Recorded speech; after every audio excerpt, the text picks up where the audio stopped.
Allergy एक ऐसा शब्द है जो बहुत ही ब्रॉड है, विस्तृत है। मतलब आप देखें एलर्जी के कितने रूप होते हैं। फ्रेंड्स, मोस्ट वेलकम अगेन, आप सभी का स्वागत है हमारे इस doctor Dhananjay Singh YouTube channel में। अगर आप मेरे इस चैनल पे नए हैं तो please subscribe it and share it. हर समय छींक आना, थोड़ी सी भी हम किचन में गए, जैसे ही सब्जियों की, मसाले की, मिर्चे की ज़रा सा भी महक, उसके सेंट आए और छींक चालू हो गई, तो वो छींकते छींकते व्यक्ति परेशान हो जाता है एकदम से, पूरा एकदम क्या कह लें उसको आप, मतलब उसकी पूरी एकदम हद हो जाती है, बेचारा परेशान हो जाता है या परेशान हो जाती हैं। कोई चीज़ सूंघ के जो एलर्जी हो रहा है, एक एलर्जी ऐसी होती है, डस्ट एलर्जी होती है। लोगों को डस्ट में गए, धूल, उससे जो उनको समस्या होती है, डस्ट एलर्जी होती है। नॉइज़ एलर्जी होती है, हल्ला गुल्ला से लोगों को बहुत सारी कभी कोई दिक्कत होती है। धूप से, जो सनलाइट है, उससे लोगों को एलर्जी होती है। लेकिन मैंने अपने इस प्रैक्टिस में सबसे ज़्यादा जो एलर्जी के केस देखे हैं वो यही हैं कि जो छींक वाली जो समस्या होती है, जिसमें सांस की भी दिक्कत होती है, सांस लेने में तकलीफ होती है और खांसी आती है, बलगम निकलता है, उसके बाद फिर व्यक्ति इनहेलर लेने की नौबत आ जाती है, वो एकदम से पड़ जाता है। तो ये समस्या सबसे ज़्यादा आजकल है। हमेशा वो सुबह उठते ही 10 छींक मारेगा। तो ये जो एलर्जी है, ये सबसे ज़्यादा इस समय देखने को मिल रही है। एलर्जी 100% होम्योपैथिक में ठीक होती है। आपको अगर समस्या है तो आप संपर्क करें हमसे, आपकी समस्या का निदान 100% किया जाएगा। तो आइए हम जानते हैं कि जितनी भी प्रकार की एलर्जियां हैं, आखिर में इनका कारण क्या है। तो फ्रेंड्स, सबसे जो मुख्य कारण है वो होता है हमारा लीवर। किसी न किसी कारण से हमारा लीवर बहुत ज़्यादा अगर हीट है तो हमें ये एलर्जी हमेशा बनी रहेगी, क्योंकि लीवर का काम हमारे शरीर में होता है कि हमारे शरीर को वातावरण के जो भी एटमॉस्फेयर है उसके हिसाब से ढालना, तुरंत एडजस्ट करता है लीवर। ठंडी से गर्मी में गए, गर्म से ठंडे में आए, ठंडा पिए, गर्म पिए, उसके हिसाब से शरीर को एडजस्ट करता है ये लीवर।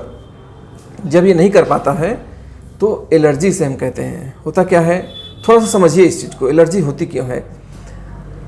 लीवर हीट होता है तो लीवर की जो हीट होती है, गर्मी, वो जब ऊपर की ओर जाती है तो हमारे इस सिस्टम पे आती है और हम सो जाते हैं। जब रात में, जब सुबह उठते हैं तो उसकी हीट जो है ना, ये पूरी तरह से आपको छींक में बदल के निकलती है और ये आपको बहुत ज़्यादा परेशान करती है। सारे एलर्जियों का जड़ है ये आपका लीवर। अब आप बहुत सारी एंटीबायोटिक्स मेडिसिन के बाद ये दिक्कतें आई होंगी तो भी लीवर से परेशान है। आपको और भी सारी चीज़ों की दिक्कत है जिसमें लीवर इन्वॉल्व है, उसकी वजह से भी ये होती है। तो लीवर का बहुत बड़ा रोल है।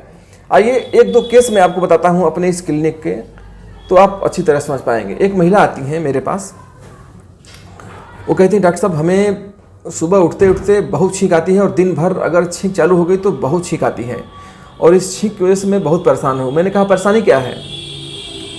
तो वो कहती हैं कि देखिए सुबह सुबह हमें बहुत सारे कार्य होते हैं, घर के साफ़ सफाई करना, बर्तन साफ़ करना, उसके बाद बच्चों का टिफ़िन तैयार करना, हस्बैंड का टिफ़िन तैयार करना, सास ससुर को चाय देना, इनको चाय देना, इनका नाश्ता, फिर उनका टिफ़िन।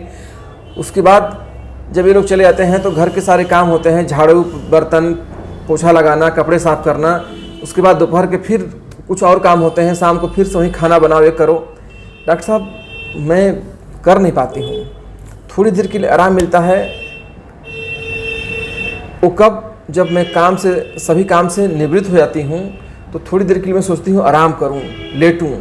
जैसे ही लेटती हूँ फिर कोई ना कोई आ जाता है, बड़ी हिम्मत करके डॉक्टर साहब उठती हूँ, तब जाके फिर मैं उन व्यक्ति से मिलती हूँ। नहीं तो इच्छा होती है चुपचाप लेटे रहो आराम से, कोई डिस्टर्ब ना करे हमें।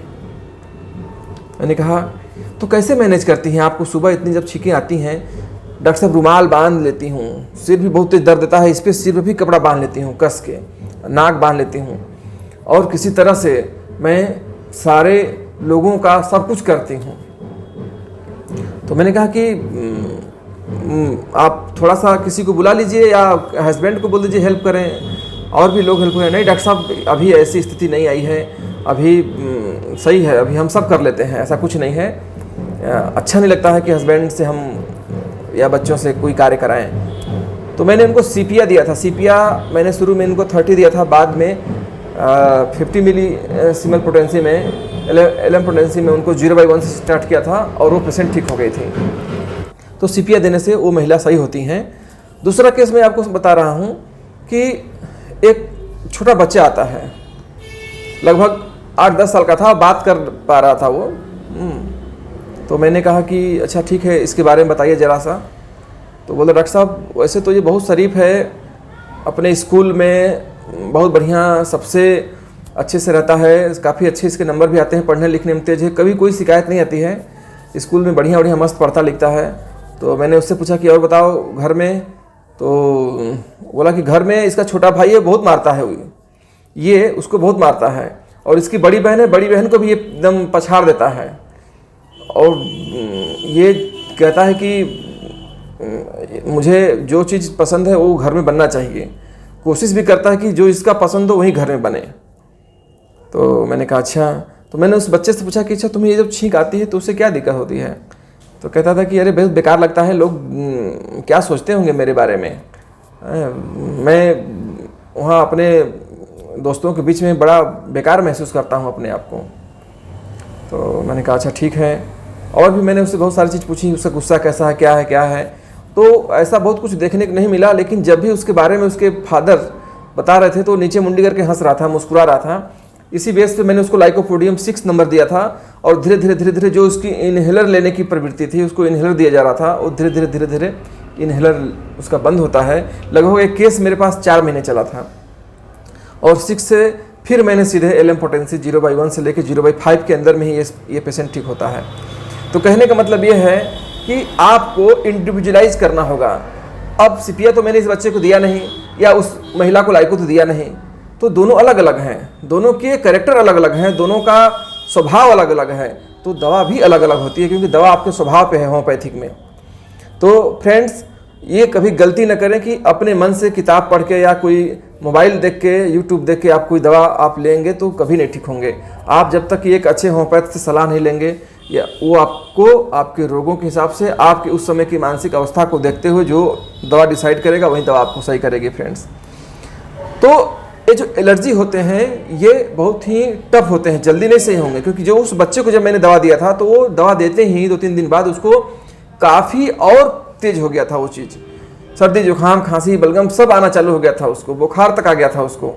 लेकिन मैंने बता के रखा था कि ये सब चीज़ें होंगी तो आपको घबराना नहीं है, धीरे धीरे वो सब चीज़ें सही हो जाएंगी, और हुआ भी वहीं। तो आपको इन सब चीज़ों की नॉलेज होनी चाहिए। एलर्जी धीरे धीरे ठीक होता है, क्योंकि ये एक सप्रेशन हो जाता है। बहुत सारे हमने एंटीबायोटिक्स उसके लिए खाए होते हैं, इनहेलर लिए होते हैं, तो दबा होता है, ये धीरे धीरे ठीक होता है। तो फ्रेंड्स, आपको चाहे धूप से एलर्जी हो, धूप से भी एलर्जी का एक केस था, मैंने उसको आर्सेनिक से ठीक किया था। जैसे ही धूप होता था उसको, वो एकदम से घबरा जाता था, उसको एकदम छाया भागता था एकदम से, जब तक एकदम उसके अंदर घबराहट हो जाती थी, तो उसको मैंने आर्सेनिक से ठीक किया था। अब आप समझ सकते हैं कि sepia, lycopodium, arsenic, even belladonna, even कोई भी मेडिसिन किसी भी रोग को ठीक करने में सक्षम है। किसी भी रोग के लिए कोई पर्टिकुलर दवा नहीं आती है फ्रेंड्स, इस बात को आप ध्यान से सुन लें। ठीक है फ्रेंड्स, आज के इस वीडियो में बस इतना ही। Thank you.